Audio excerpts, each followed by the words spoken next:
Tears, sorrow, heartbreak. These are some of the inescapable effects the assassins have to face in their journey. But then again, as the old saying goes, no good deed ever goes unpunished. So in a way, these hooded nightmares often pay a huge price for the life they lead. I mean, if you put it into perspective, if a man is a full-time assassin, it would be practically impossible to have something even remotely close to a normal or a social life, and loneliness would be the only companion you'd be spending most of your time with. Now, I've made lists about who's the toughest and the richest, but today's topic is something a bit gloomy. No, who am I kidding? It's just downright sad. I realized that these characters are fictional and all the events in Assassin's Creed didn't really occur, but how can you not feel for a character you spent hours with, if not days or months? And some of them are so terrifically written, it wouldn't be shocking if you feel like you personally knew many of them. And before we go any further, if you enjoy the video, please leave a like. It helps out tremendously and it's free. So support a brother from the Creed. And it'd also be great if you subscribe to the channel and join the Brotherhood. This community needs a new generation of assassins more than ever.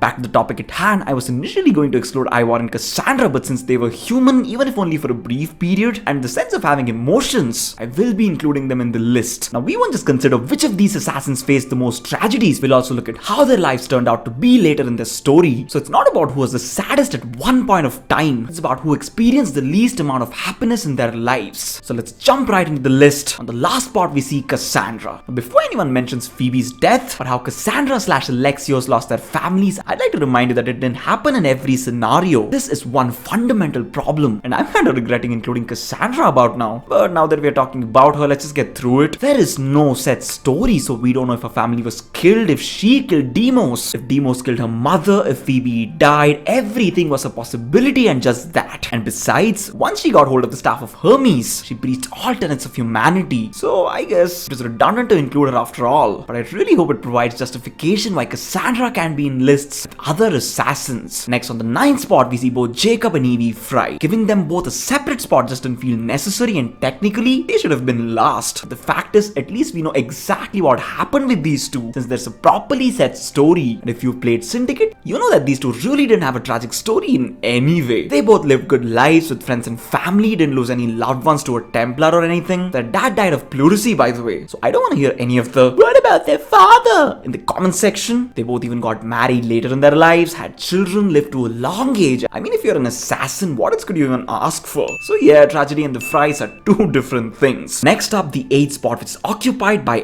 Eivor. Another god, but with a much more tightly written story. But once again, on the tragedy index, he would be pretty low. And yes, it's a he for me. I always felt Kassandra is perfectly suited for the protagonist or Alexios, and male Eivor will always suit the role better, so that's that. But his story does have a few unfortunate occurrences, like him losing his entire family, Kenway the Cruel, and his brother losing his arm and briefly his mind. But well, that's about it. Not exactly the worst life possible, to be honest. But since the demigod era started, things just aren't what they used to be. When we're talking about computers that can store entire consciousnesses, Norse and Greek gods, and beings with the capability to keep their brains alive for multiple millenniums, basic emotions like sorrow and tragedy will always take a backseat. A price that we paid without even knowing about it. Moving on number 7, we see Ezio Auditore. Before anybody tries to assassinate me, please listen to my argument. Yes, the man has faced tragedy and terrible ones at that, and it doesn't go unnoticed. He's lost family, friends, and loved ones. First, his father and two brothers died at the hands of the Templars. He had to break up with his girlfriend Christina. Then his uncle Mario was killed by Cesare. Lost his friend and confidant Yusuf. But all of these incidents took place over a period of nearly 4 decades. So it's not like he was continually hammered with losses. Also, the man had some great people around him for most of his life. His mother was alive for a long time, so was his pimp's sister Claudia.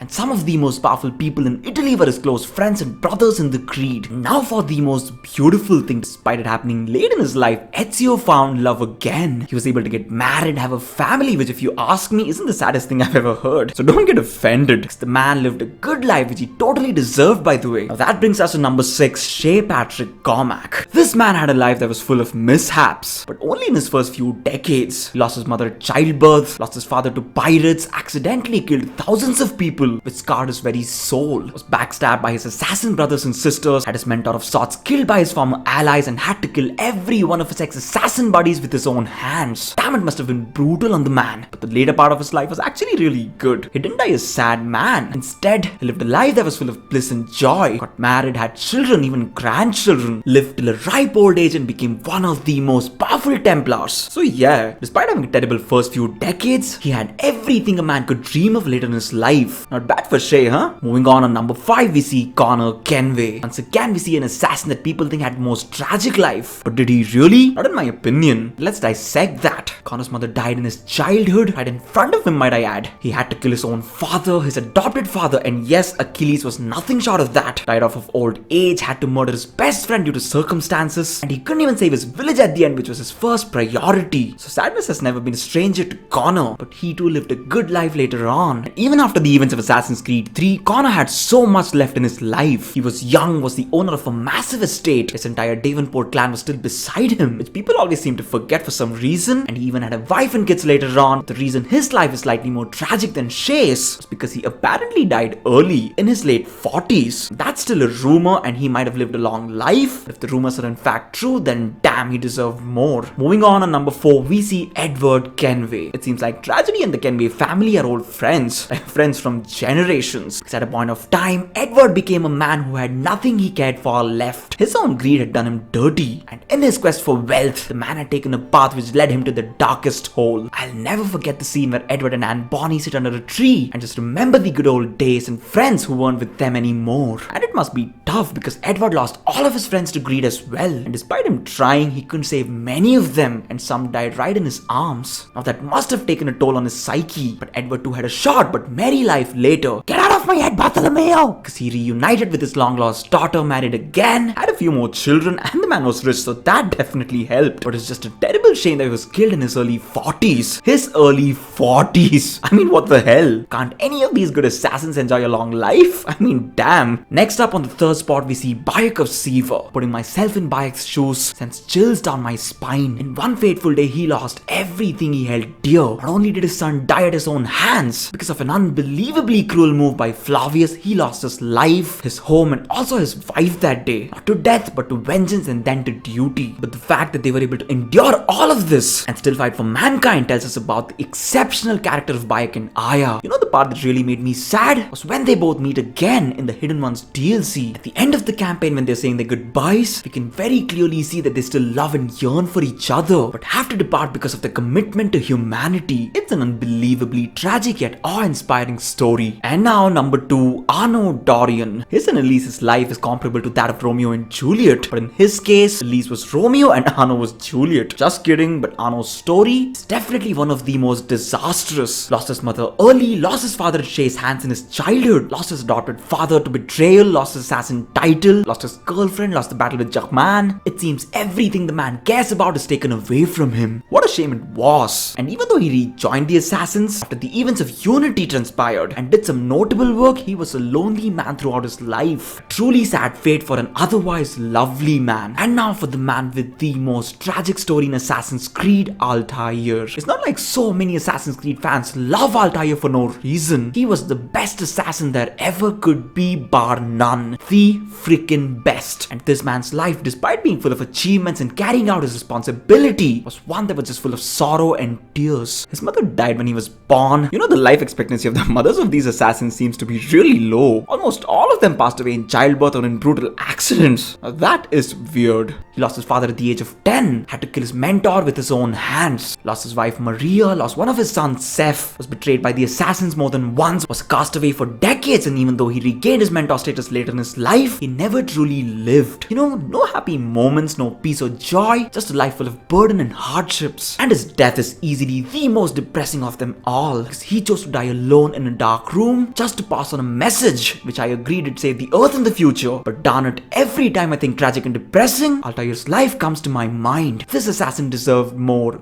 way more happiness. And with that, we reach the end of the video, guys. Let me know in the comment section below who you think had the saddest life amongst the assassins. Was it someone from the 12 main games or from one of the extra releases? And if you liked the video, don't forget to hit the like button on your way out. That's it for today, guys. Stay safe, stay strong, and stay tuned. It's your boy VZX signing out.